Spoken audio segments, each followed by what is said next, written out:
Started.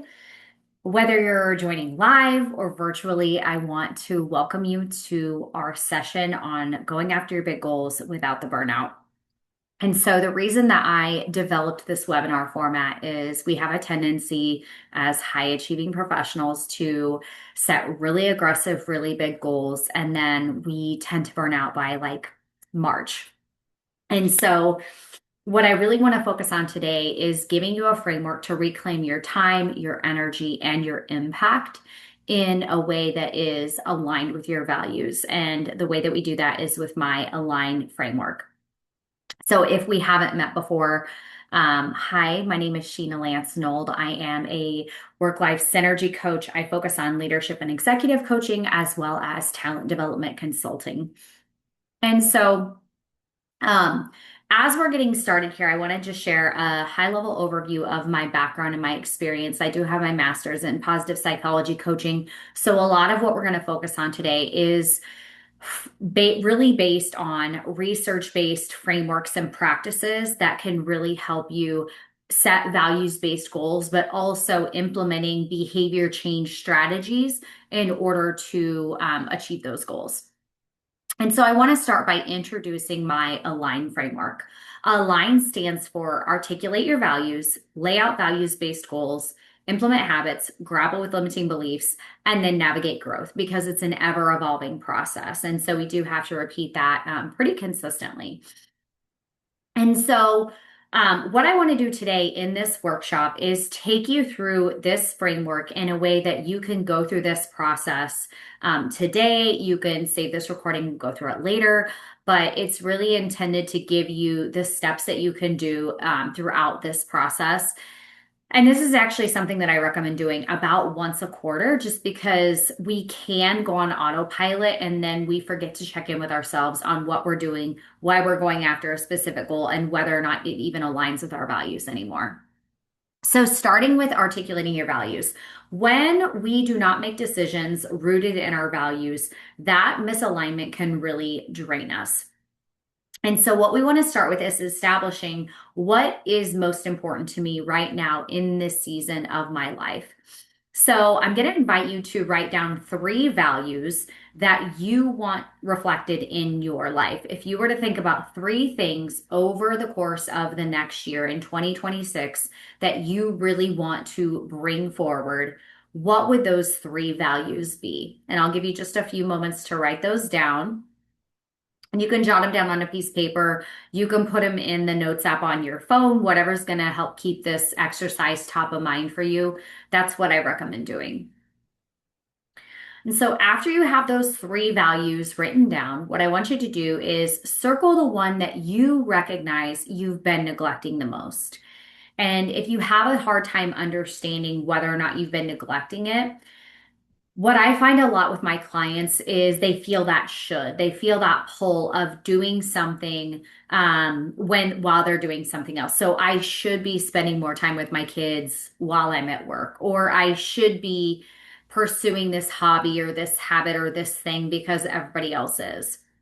And so where you feel that should, that might be where that neglect is coming from.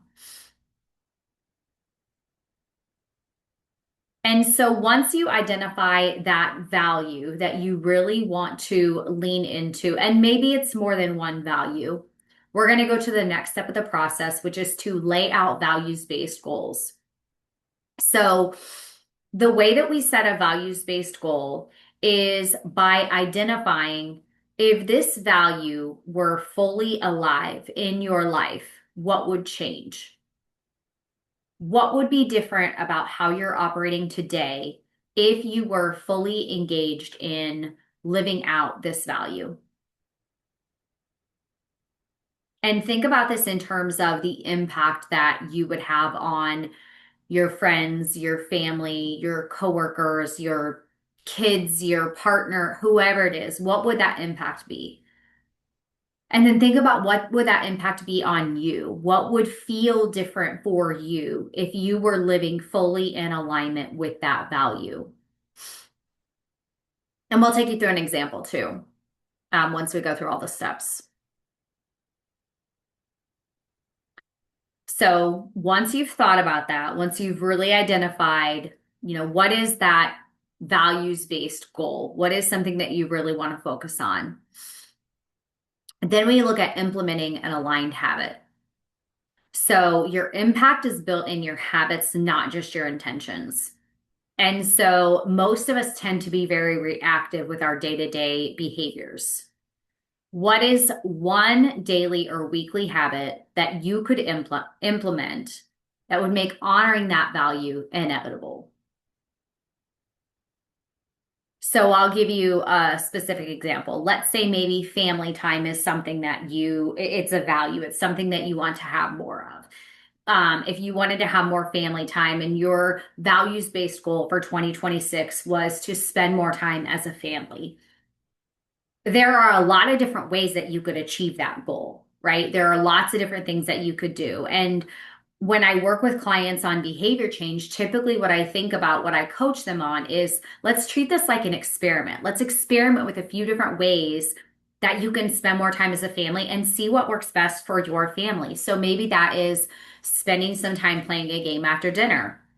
Maybe that is having, movie night one night a week. Maybe that is, um, having time with one of your children one day, just one-on-one time, and then time with another child one-on-one time another day of the week. Maybe it's taking them to an activity and then doing something fun after you take them to that activity. There's a lot of different ways. So you can brainstorm different ways that you could bring that value to life and experiment with what works best for you, what works best for your family. And so when you're thinking about implementing those aligned habits, recognize that again, there's more than one way to achieve that outcome. You don't have to just do one thing and say it didn't work, so give up on it. You can try lots of different things until it starts to work for you. And also recognize that behavior change, it can be challenging. It's not as simple as I say I'm going to do this and then I do it. There's a lot of different things that have to line up to create a new habit for you. And so recognize that too. The next step of the process is grapple with limiting beliefs. And this is probably the hardest part because it takes a very high level of self-awareness to recognize when those limiting beliefs pop up. So when values-based goals collide with that internal narrative, it keeps us overworking or avoiding change. So maybe you have a belief that is, I don't deserve to make a lot of money if I don't work hard. Or if I'm not working over 40 hours a week, I don't deserve a raise or I don't deserve a bonus. I'm making all of this up, right? But you have that internal narrative that is going to pop up for you that says, I'm not working hard enough to earn this. I don't deserve this because. And so thinking about those values, finish this statement in your notes, whether it's on your notebook or in your notes app. I can't honor this value because, and then fill in the blank. And there's a lot of different exercises that I work with clients on every single one of these, right? So I'm giving you a very high level overview of the framework. I'm giving you a couple of quick tools, but in coaching, we actually break this down a lot more specifically based on what that specific client is going through. And so maybe you have 3 to 5 things. I can't honor this value because A, B, C, D, E. What if the opposite were true? What if it were true that you could make more money working less time? What if it were true that you didn't have to sacrifice your career to spend more time with your kids? Whatever those beliefs are, what if the opposite were true for you? And this can quickly start to surface that core belief barrier around your identity, around your control. The big one for me was worth, right? And so it can really start to surface a lot of those beliefs, those core internal beliefs that you have about yourself, about the way that you work, about the way that you parent, whatever's coming up for you. The last step of the process is navigate growth. So growth requires that intentional recalibration. Our impact increases when we choose the right kind of growth, aligned growth, when we are going in the direction that is right for us. Because what's right for me is not going to be right for anybody else in the world. And so you have to acknowledge that what your goals are, what you want to achieve, how you want to live your life is not going to be the same as your neighbor or your best friend or your boss at work. It's going to be different because your values are different. What you appreciate and what you want from your life is going to be different than somebody else. And so that is a high level overview of the process. We start with articulating values, we lay out values based goals, we implement aligned habits, we grapple with limiting beliefs, and then we navigate growth. So let's look at just a high level example of what this could look like in practice. I'll give you an example here. So for 2026, one of my goals is I'm going to give you a couple because they tie together a bit. So the first, one of them that I want to really focus on is increasing my generosity. I want to be more generous in 2026. I also want to have less stuff. I am going on a minimalist journey in 2026 where I'm just getting rid of a lot of stuff and I'm reading a couple books on it and I'm super excited to just like, get rid of all the stuff that is just like clogging up space in my house and we're not actually using it. And so what that looks like for me, how that aligns to my values is um impact is important to me. That's a value for me. Making a meaningful contribution to the world is a value for me. It's something that's very important. And so the habits that I'm working on right now, the goal that I have for 2026, I missed that part. The goal that I have for 2026 is I want to donate or give away 600 items. So whether that's a physical item, whether that's my time, whether that's an hour, 600 items is what I want to give away from a generosity and a minimalism standpoint in 2026. Now, I have a lot of different ways that I can do that. And the reason why I didn't say a daily amount or a monthly amount or anything like that is because it just becomes a little bit more challenging as I go through this decluttering process in Q1. I know that I'm going to be getting rid of more stuff. So it's probably, my numbers are probably going to be higher in Q1 than they are the rest of the year. But it just gives me a target. It gives me something to really work towards and a way to measure my success and how I'm working toward that rather than just kind of getting rid of stuff in my house. When I look at the habits that I'm doing, again, these books that I'm reading are helping me figure out what is going to work for me. Now, I will be completely transparent and tell you I'm reading two books right now. I've read other books in the past. I've done other practices in the past, the Marie Kondo, things like that. And it worked for a period of time. It didn't work long term. And so what I'm looking at with these books is what is realistic and what is practical for me and my family in this season of life. And if the practices that the book is recommending do not fit, I'm reading it, I'm acknowledging it, I'm seeing maybe what I can take from it, but I'm taking what works for me and I'm leaving the rest. I don't feel like I have to follow that process to a T because I know that it's just not going to be practical for me to follow that step-by-step process. And so that's something to keep in mind as you're, following any framework or any process that someone else has towards any goal that you have is you need to be able to make it your own and you need to be able to customize it for you.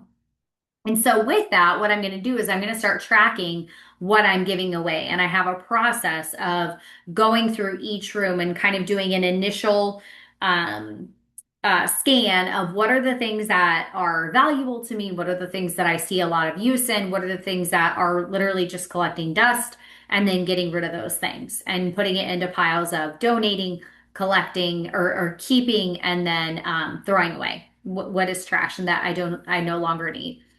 And so that gives you an example of how you can go through that process of really starting to identify what is a goal that's aligned with my values. Now, I want to throw out a caveat here because I was a fitness and wellness coach for 20 years, and we talked a lot about SMART goals, right? So when we set SMART goals, it's specific, measurable, attainable, relevant, and time-based. And so the caveat that I want to give to SMART goals is depending on your personality, depending on how you operate when you set goals, sometimes having that time-based goal is actually counterproductive for you. Because if you don't hit that time frame, you kind of give up on it. And so keep that in mind too. It may be it may be more beneficial for you to set a process-based goal than an outcome-based goal. And so an outcome-based goal is this is the specific outcome that I want to achieve. Like giving away the 600 items, that's an outcome-based goal. But the process-based goal is how am I getting to that 600 items? I'm more focused about and worried about and committed to the process, not necessarily the number. So it might end up being 500, it might end up being 1,000. I don't know. But I'm more committed to what are the steps? What are the behaviors? Who am I becoming? What are the